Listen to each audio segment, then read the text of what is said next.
Olá a todos, o meu nome é Luíse, eu sou médica veterinária e hoje nós vamos falar sobre o cavalo Hans, que era um cavalo alemão que sabia uma infinidade de coisas inacreditáveis. Por exemplo, ele sabia contar objetos, sabia as cores, sabia os dias da semana, dividir e multiplicar, sabia frações, sabia dizer as horas, notas musicais, também sabia soletrar e até ler algumas palavras em alemão. Você duvida? Está achando que era apenas um cavalo muito bem amestrado pelo treinador? Pois não era! Esse cavalo mudou a ciência e tudo o que sabemos sobre a inteligência dos animais. Vamos ver?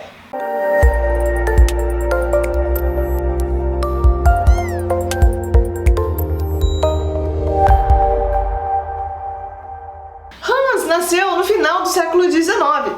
Ele era um garanhão, ou seja, um cavalo macho não castrado, de origem russa, da raça Trotador Orlov, e foi comprado pelo Sr. Wilhelm von Onsten, o professor de matemática do ensino médio, que por acaso era também um amante dos cavalos. Para comprovar que os animais têm inteligência e capacidade de aprendizado, ele começou a ensinar Hans. Mas não ensinar no sentido de amestrar, ensinar um truque. Não, ensinar da mesma forma com que os alunos humanos aprendem. Ele pegou um quadro negro, giz, saliva e começou a dar aula igualzinho ele fazia com os seus alunos. Dizem inclusive que antes de começar com o cavalo, que ele teria primeiro tentado com um gato. Mas o gato não deu bola para os ensinamentos, ignorou o professor completamente. O que nós sabemos, né? Não é tão incomum nas escolas com alunos humanos, né? E depois disso, como não teve resultado, ele teria tentado com um urso. Mas o urso ficou agressivo com o professor durante as lições. Isso também, infelizmente, não é tão incomum assim da gente encontrar nas escolas com alunos humanos. Mas essa informação eu não pude comprovar, porque apesar de muito difundida, especialmente na internet, em vários sites, eu não achei nenhuma fonte confiável para confirmar. O que é certo é, no caso de Hans, o cavalo, seus ensinamentos logo começaram a dar resultados. O cavalo começou a responder as perguntas e cada vez aumentando o percentual de acertos. Para responder, ele batia o casco em uma plataforma inclinada. O von Onsten, professor, perguntava para ele: quanto que é 2 vezes 2, Hans? E Hans respondia: pou, pou, pou, pou. Ou seja, 4 vezes. Às vezes, além de usar a pata direita, a última batida ele usava a pata esquerda, com mais força ainda, e as pessoas ao redor interpretavam como se ele tivesse convicção absoluta da resposta. Então ficava pou, pou, pou, pau. Aos poucos, von Onsten começou a ensinar coisas cada vez mais complexas, já que o cavalo estava indo bem, e o cavalo foi tão dedicado aos estudos que logo conseguia fazer contas assombrosas de cabeça. Por exemplo, soma de frações, ou raiz quadrada de um número muito grande, e tudo isso ele fazia quase que instantaneamente. Ele sabia também indicar alguém do público apenas vendo uma fotografia, que podia ser até uma fotografia antiga. Você mostrava para ele a fotografia e ele indicava qual pessoa correspondia àquela fotografia. Ele também tinha uma memória excelente. Ele tinha o calendário inteiro do ano na sua cabeça. E você podia fazer para ele perguntas como: se amanhã é uma quarta-feira, que dia da semana vai cair o dia 13 de novembro? E ele respondia imediatamente. E ele começou também a conhecer as notas musicais. O seu professor tinha uma espécie de piano pequeno, tocava a nota, sem que o cavalo visse qual era a nota tocada, e ele batia de acordo com as notas musicais. Então, Dó, por exemplo, era uma batida, Ré era 2 batidas, Mi 3 batidas e assim por diante. A mesma coisa com o alfabeto. Cada letra minúscula correspondia a um número. Por exemplo, A era 1, B era 2. Então, quando ele queria dizer, por exemplo, bola, ele ia dar 2 batidas para o B. Ele também sabia contar com grande velocidade. Você podia perguntar: quantas pessoas estão aqui, Hans? Quantas janelas tem naquele edifício? Quantas pessoas aqui estão usando óculos ou estão com sombrinha? E ele respondia imediatamente, sem hesitação. Quando o cavalo completou 5 anos, em 1891, von Onsten, seu dono, começou a fazer demonstrações públicas por toda a Alemanha, atraindo uma grande multidão que ficou impressionada com o sucesso e inteligência do cavalo. Ele nunca cobrava nada, era gratuito e a fama do animal chegou a todos os continentes. talvez na Antártida, que daí não sei.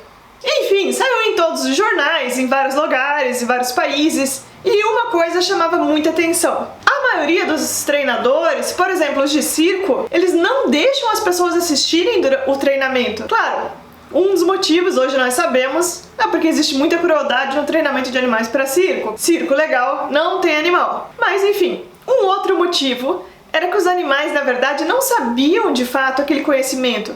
Eles apenas respondiam, reagiam a um sinal discreto dado pelo treinador. Já o professor von Holstein, ele tinha certeza absoluta que Hans realmente tinha aquele conhecimento. Por isso, ele não só autorizava que qualquer pessoa pudesse acompanhar suas aulas, inclusive estava querendo que algum cientista, viesse examinar o cavalo. Então, durante a 6ª International Zoologian Congress, não sei se fala assim, mas enfim, durante esse congresso, o professor foi até lá e implorou para os cientistas dedicarem uma parte do tempo para analisar Hans. Ele tinha certeza que era uma grande descoberta científica. E ele estava certo, apenas não exatamente da forma como ele imaginava. Os cientistas, após analisar o cavalo brevemente, perceberam que realmente não era um simples truque barato. E formaram uma comissão com 13 dos maiores especialistas da época sobre comportamento animal, psicologia e aprendizado. Tinha diretor de circo, tinha zoólogo, psicólogo, tinha filósofo, tinha diretor de escola, o diretor do zoológico de Berlim estava lá também. Todo mundo que pudesse ajudar de alguma maneira, que era uma referência nas áreas correlatas, se juntaram e foram analisar Hans. Essa comissão ficou famosa com o nome Comissão Hans. Bem criativos no nome, né? No total, eram 13 profissionais e eles ficaram meses estudando o cavalo Hans. Dia e noite tinha alguém lá junto, entrevistaram o tratador do animal, entrevistaram o professor, acompanharam as aulas, perguntaram para os vizinhos se realmente aquele professor ficava horas e horas lá falando sozinho com o cavalo, e dividiam as tarefas. Um ficava de olho na orelha do cavalo, outro ficava de olho nos olhos do professor, outros ficavam de olho na mão direita, na mão esquerda, no pé direito, no pé esquerdo. Todo mundo com uma tarefa lá para analisar, tentando descobrir algum tipo de sinal. Inclusive o diretor do circo, Fame, que na época era um circo muito famoso, o Sr. Bush, ficou incumbido com a tarefa de observar todo o contexto. Ele era o que tinha maior conhecimento sobre treinamento de animais, porque no seu circo tinha muitos e muitos animais das mais variadas espécies. Então ele tinha certeza absoluta que ele iria identificar algum sinal que o professor estivesse dando para o cavalo reagir dessa maneira. Até que, finalmente, a comissão deu seu parecer final. Tan, tan, tan, tan. Não havia truque, não havia fraude. Segundo a comissão, foi possível observar que o professor não fazia nenhum tipo de sinal para o cavalo. Inclusive, o cavalo continuava acertando 100% das respostas ou próximo disso, mesmo sem a presença do professor. Então, não podia ser nada que o professor estivesse fazendo. Essa notícia correu o mundo. Inclusive, saiu num dos jornais com maior repercussão, o New York Times. Clever Hans de novo. Comissão de especialistas decide que o cavalo realmente raciocina. 13 de setembro, Berlim. Um impressionante cavalo chamado de Hans o Inteligente, ou Hans o Esperto, acabou de ser examinado por uma comissão especial de especialistas para que pudessem chegar numa decisão se o cavalo tinha um cérebro extraordinário ou simplesmente, assim como outros da sua espécie, simplesmente aprendia truques com treinadores pacientes.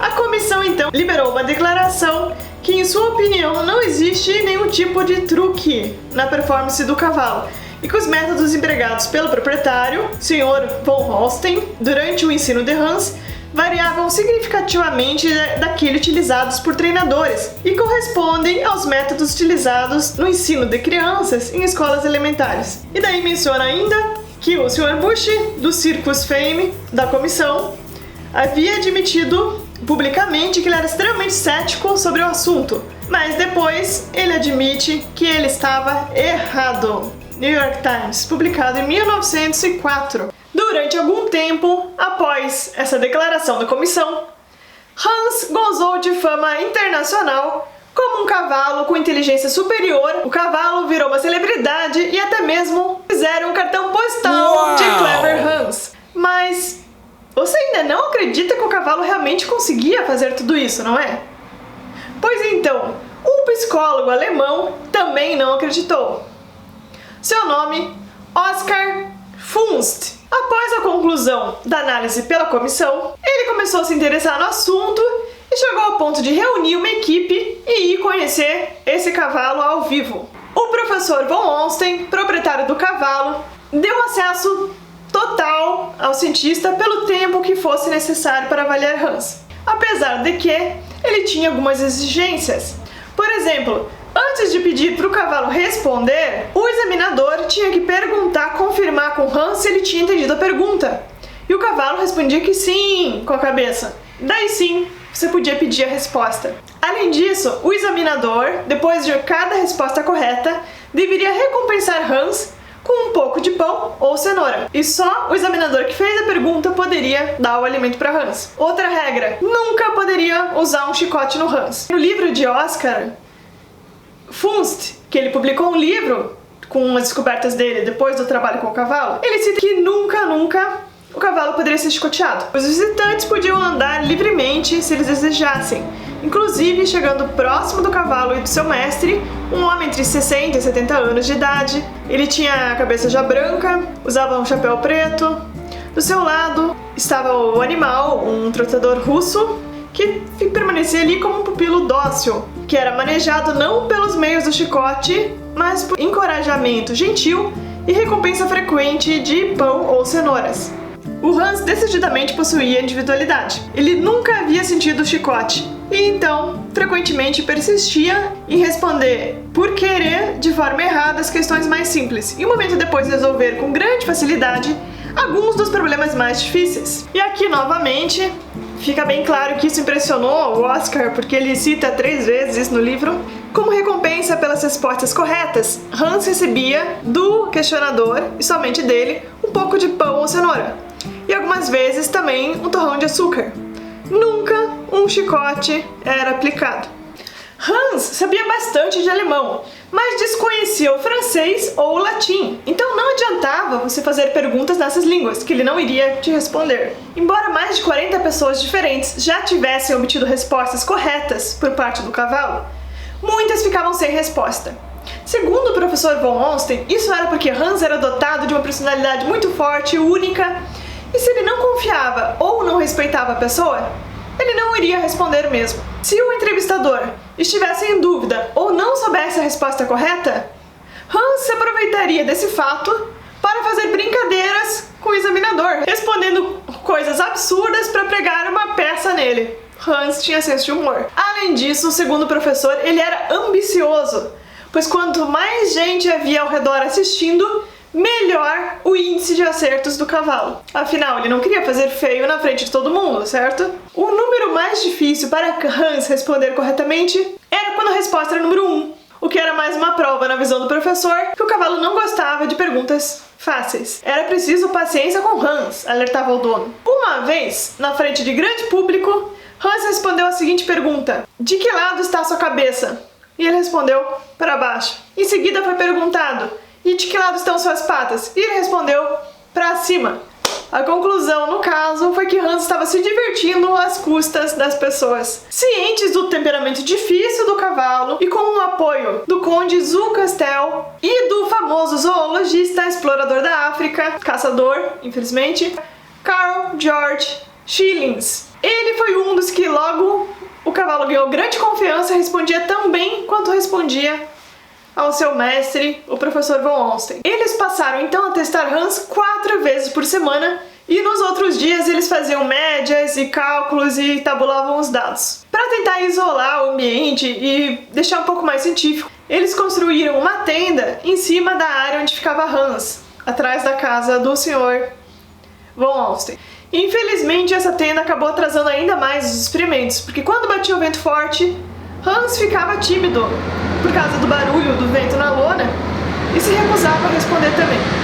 Afinal, como a maioria dos cavalos, ele se assustava com facilidade. E realmente eles se depararam com um comportamento difícil do cavalo. Teve uma vez que o professor fez uma pergunta para ele, ele respondeu corretamente. Em seguida, O famoso explorador da África, o Sr. Schillings, chegou e fez a mesma pergunta. E o cavalo respondeu errado. Ele foi lá e perguntou de novo. E o cavalo respondeu errado de novo, com a mesma resposta errada. E daí ele perguntou pela terceira vez a mesma pergunta que o cavalo tinha respondido certo pro dono. E o cavalo, o que ele fez? Respondeu errado pela terceira vez. E então, Schillings perdeu a paciência e perguntou pro cavalo: agora, você vai parar de brincadeira e vai responder certo ou não? E o cavalo, para grande deleite do público, imediatamente balançou sua cabeça de um lado pro outro vigorosamente e todo mundo caiu na gargalhada, né? Mostrando como Hans realmente tinha um temperamento difícil e muitas vezes ficava aplicando brincadeiras no meio do estudo científico. Bom, os cientistas procuraram fazer o melhor possível, atendendo às exigências do Sr. von Ornstein, e testaram de todas as formas que eles puderam. O cavalo na baia, o cavalo debaixo da tenda, com o Sr. von Ornstein, sem o Sr. von Ornstein, fazendo a pergunta em voz alta, mostrando a pergunta numa placa só para o cavalo ver, também cochichando na orelha do cavalo a pergunta para ninguém mais saber, e mesmo assim o cavalo acertava em mais de 90% das vezes em todas as condições testadas. Sendo que em alguns testes, como dia da semana, cores ou notas musicais, ele chegava a 100% de respostas corretas. Em alguns casos, mesmo se o entrevistador não soubesse a resposta. E ainda por cima de forma precisa. Afinal, o cavalo sabia contar até 100. Então, ele respondia com até 100 batidas de casco. E mesmo assim, ele tinha esses índices de acerto absurdos. Oscar já estava ficando sem opções. Teve um dia que ele pediu para todo mundo sair, ficou só ele e o cavalo. E mesmo assim, o cavalo continuou acertando acima de 90%. Porém, um dia, ele teve a ideia de colocar antolhos, aquelas viseiras do lado do cavalo, para o cavalo não conseguir ver ao redor e só conseguir ver o que tivesse diretamente na sua frente. Daí aconteceu algo muito inusitado.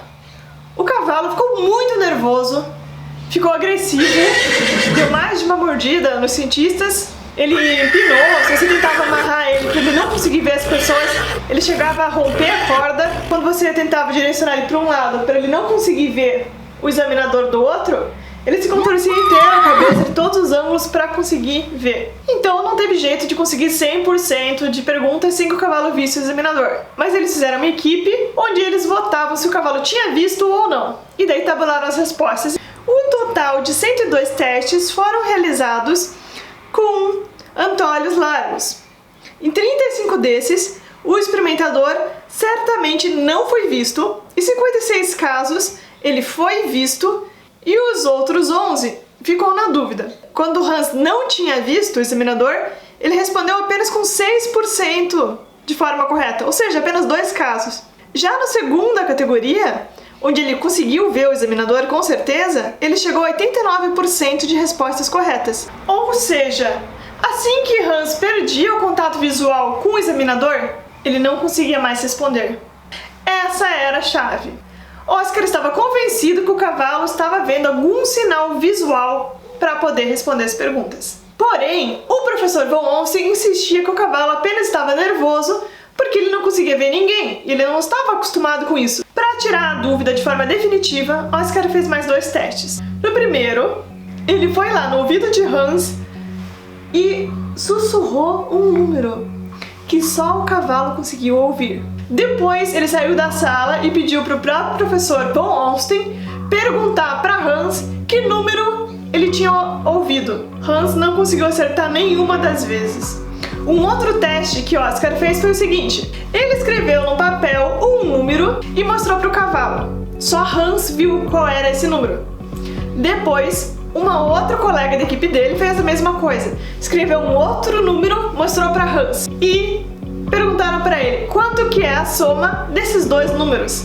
Novamente, ele não conseguiu responder de forma correta. Só então von Ornstein, o professor e dono do cavalo, deu algum sinal que ele começou a duvidar de Hans. Ele ficou arrasado, inclusive ficou bravo com o cavalo e deu a maior bronca no Hans, totalmente inesperado, porque em regra ele era extremamente paciente e gentil com o cavalo durante todo o tempo. Curiosamente, no dia seguinte, o professor von Ornstein voltou mais convencido do que nunca que Hans, sim, sabia sim as respostas. E ele estava apenas confuso com toda essa desconfiança, ele estava incomodado com esses aparelhos, esse limitador de visão, e só por isso que ele estava respondendo errado. A partir daí, inclusive, ele começou a limitar os experimentos, alegando que o cavalo estava cansado, que o cavalo estava nervoso e começou a dificultar. Porém, Oscar já tinha dados suficientes para afirmar que o cavalo estava lendo a linguagem corporal inconsciente das pessoas. Isso explicaria como Hans conseguia responder mesmo sem a presença do dono. Ou mesmo quando o examinador não sabia a resposta, desde que outra pessoa na volta soubesse a resposta. Demorou mais algumas semanas para Oscar conseguir definir quais eram esses sinais inconscientes. Quanto mais próximo da resposta as batidas de casco estavam, mais o examinador se inclinava em direção ao solo para poder observar melhor se o cavalo iria parar ou não. Outro sinal: quanto mais próximo da resposta, o examinador ficava mais tenso. Então ele enrijecia os músculos, às vezes prendia a respiração, contraía os músculos da face, e daí o cavalo sabia que estava muito próximo. Quando ele chegava no número correto, em geral, o examinador relaxava a musculatura, fazia uma expressão de alívio e dava um leve sinal para cima com a cabeça, muito pequeno, ou com as sobrancelhas. Na maioria das pessoas, esses sinais eram mínimos, imperceptíveis. Inclusive, os cientistas testando entre eles, algumas vezes eles não identificavam esses sinais nos colegas. Ele perguntava: olha, veja se eu estou erguendo a cabeça quando eu estou aqui com o Hans. E os colegas falavam: não, você não está. E o cavalo acertava mesmo assim, porque eram micro movimentos que o cavalo era capaz de perceber. Isso explicava também várias outras questões. Por exemplo, a dificuldade do cavalo de acertar o número 1. Era difícil, porque ele não tinha todo esse tempo de ver quando que a pressão ia aumentando, o alívio, porque era só uma batida. Então era tudo junto. Então, em geral, ele continuava batendo, ele ficava confuso. Isso explicava também por que às vezes ele batia com a pata esquerda. Porque ele estava batendo com a direita e daí de repente ele pensava: tá, a tensão tá bem alta, eu acho que esse é o último. Dava a última patada com a direita e recolhia a pata. Ah, eu esqueci de falar, né? Mas ele batia com a pata lá na frente. Ele não fazia isso aqui, 1, 2. Não, ele batia assim, 1, 2, 3, 4, 5, 6, com a pata lá na frente da plataforma. Quando ele voltava com a pata, que os cientistas chamavam de backstep, passo para trás, ele já não podia voltar a contar, né? Daí que ele se usava da pata esquerda para dar a batida final. Então, se ele tinha errado, voltou e não percebeu o alívio no rosto do examinador, ou de outra pessoa do público que ele estava de olho, ele chegava e dava uma patada estrondosa com a esquerda, aumentava a chance de sucesso de chegar à resposta correta. Esses sinais inconscientes também mostravam por que Hans não respondia a todas as pessoas. Tinha pessoa que simplesmente não se concentrava no número. Por exemplo, a resposta era 80. A pessoa não ia ficar lá contando, então ela olhava para o lado. Então como é que o cavalo ia saber? Porque não tinha nenhum tipo de tensão. O cavalo nem chegava a começar a responder porque ele sabia que ele ia errar, não ia ganhar recompensa. E explicava também por que ele fazia uma performance melhor quando tinha muito público. Não era porque ele era vaidoso, como se julgava na época.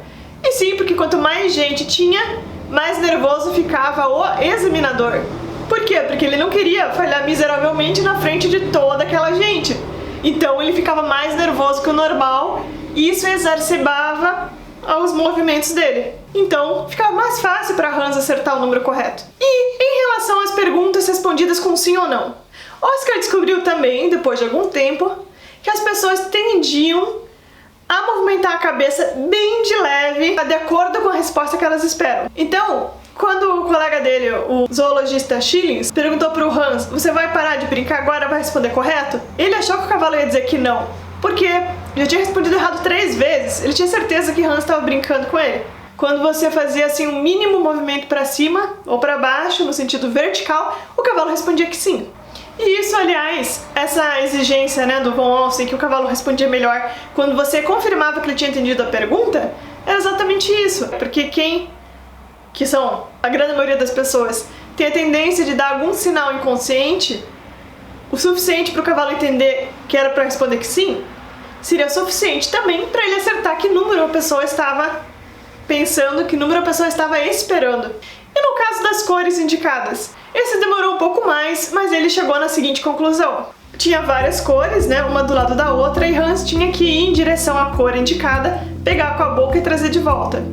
Acontece que os cavalos têm uma visão muito boa, um campo de visão gigante, quase 360 graus. Ele simplesmente ia andando pro primeiro. Se ele via que o dono estava muito nervoso ali atrás, ele virava um pouquinho para a direita. Continuava nervoso? Então vira um pouquinho mais.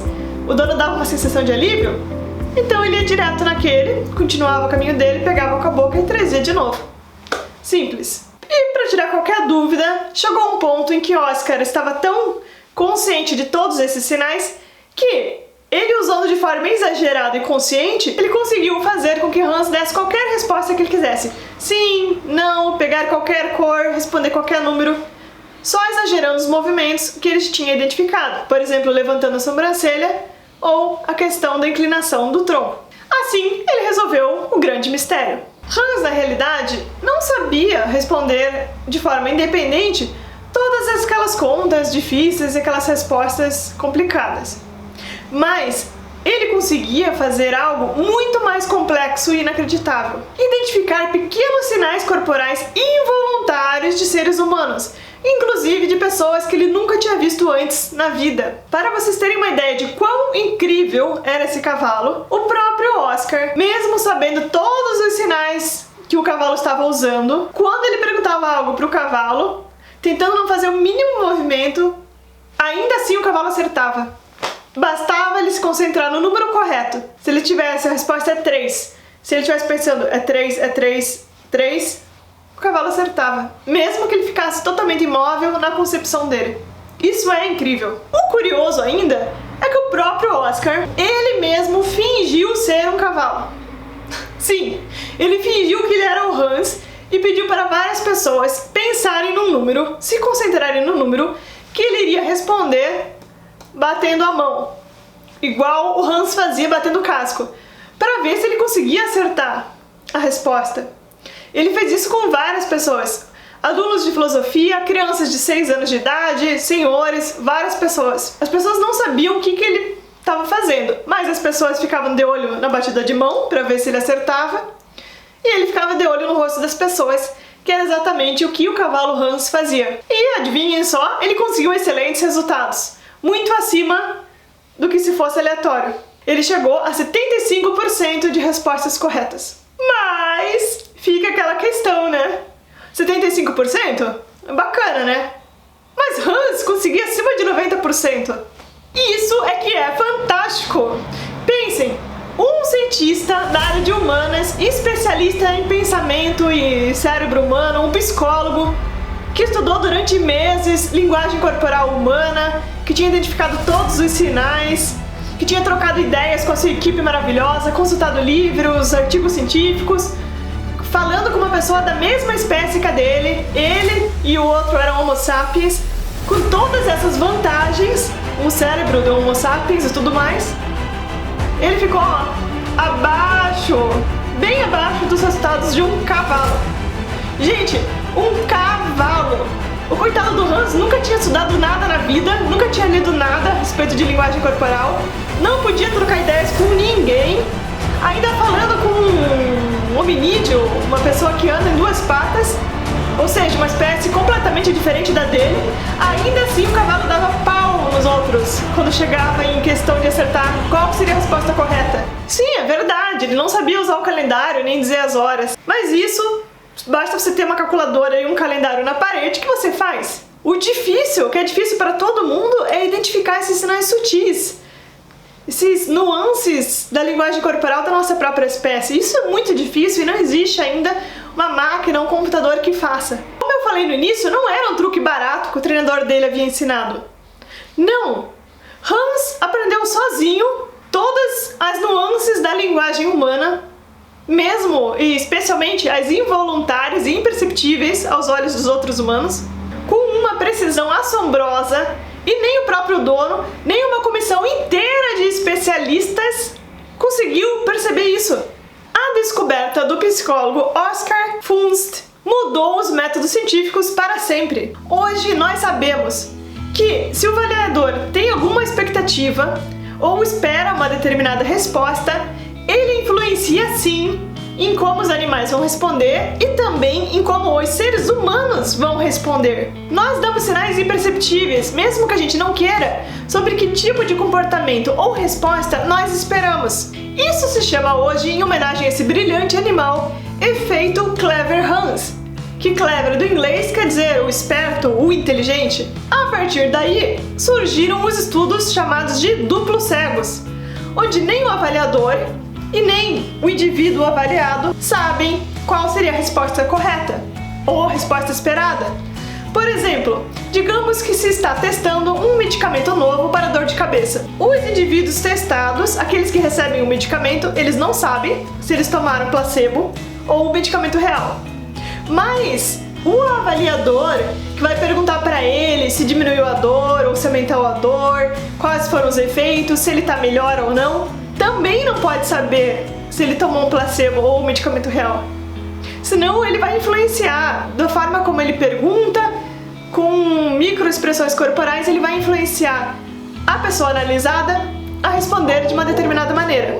Até hoje, qualquer estudo sério, científico, seja com animais ou humanos, precisa levar em consideração o efeito Clever Hans. Ou seja, a ciência como um todo avançou e todas as pesquisas que nós fazemos hoje são mais confiáveis graças a esse magnífico e inteligente animal, Hans. E o que aconteceu com Hans depois da publicação desse estudo, onde mostra que esse cavalo na realidade não sabia fazer as contas de matemática? Então, na verdade, nada mudou. O professor von Onsten, que continuava convencido que o cavalo sabia sim fazer as contas, continuou levando ele para exibições por toda a Alemanha e ele continuou impressionando multidões que vinham para ver o cavalo inteligente. Infelizmente, alguns anos depois, em 1909, o professor von Onsten chegou a falecer. Hans então foi vendido e passou por vários donos, sendo repassado de mãos em mãos. O último registro dele é de 1916. A partir daí, muitos acreditam que Hans tenha sido confiscado pelo governo na época para lutar na Primeira Guerra Mundial. E Hans teria perecido em batalha ou morto pelos soldados para servir como alimentação. Aliás, 8 milhões de cavalos foram mortos só na Primeira Guerra Mundial. O cientista Oscar colocou em seu trabalho uma passagem muito interessante e muito importante sobre o nosso relacionamento com os cavalos. Nossos cavalos, como regra, são sentenciados a uma vida especialmente entediante. Um animal gregário, porém mantido em constante isolamento, criado para percorrer grandes distâncias, porém mantido em estábulos estreitos, acorrentado em baias e baias escuras na maioria das vezes durante 3/4 de suas vidas, o cavalo, mais do que qualquer outro animal, foi escravizado durante milhares de anos pelas rédeas e chicote. Eles foram assim afastados de seus impulsos naturais e sofreram até mesmo, provavelmente, em suas vidas sensoriais. Infelizmente, a realidade de vida dos cavalos naquela época, 1900 e pouco, mudou muito pouco ou nada se a gente comparar com a vida dos cavalos de hoje. Porém, será que precisa ser assim? Novamente, Oscar deixa o pensamento dele em sua obra. É possível presumir, porém, que seja possível, sob condições e métodos de ensino mais de acordo com as necessidades de vida do cavalo, despertar mais plenamente essas atividades mentais que seriam chamadas a atender essas necessidades. Ou seja, vale a pena perguntar: será que os cavalos de hoje não são capazes de aprender de forma mais humana? Mais ou menos da mesma forma que Hans foi tratado, ou até melhor? Afinal, sabemos, graças a Hans, que cavalos são extremamente inteligentes. Sabemos que eles conseguem perceber e reagir a pequenas nuances, até por microexpressões faciais. A comunicação entre homens e cavalos é possível sim, sem esporas, chicotes, pressões, intimidações, aversivos. A gente não precisa disso para se comunicar com os cavalos. É possível utilizar reforço positivo. Por exemplo, recompensas alimentares. O que, aliás, é super comum no treinamento de cães, especialmente os de alta performance. Vale a pena refletir sobre isso. Um mundo melhor para os cavalos é possível. E só depende de nós. Se você gostou de conhecer a história do cavalo mais inteligente do mundo, Deixe seu like e compartilhe com os seus amigos. Se inscreva no canal, nós temos vídeos legais sobre animais toda quinta-feira. E conta pra nós! Você sabia que um cavalo poderia ser tão inteligente e perceptivo? Patas em Pauta, o canal de quem ama animais.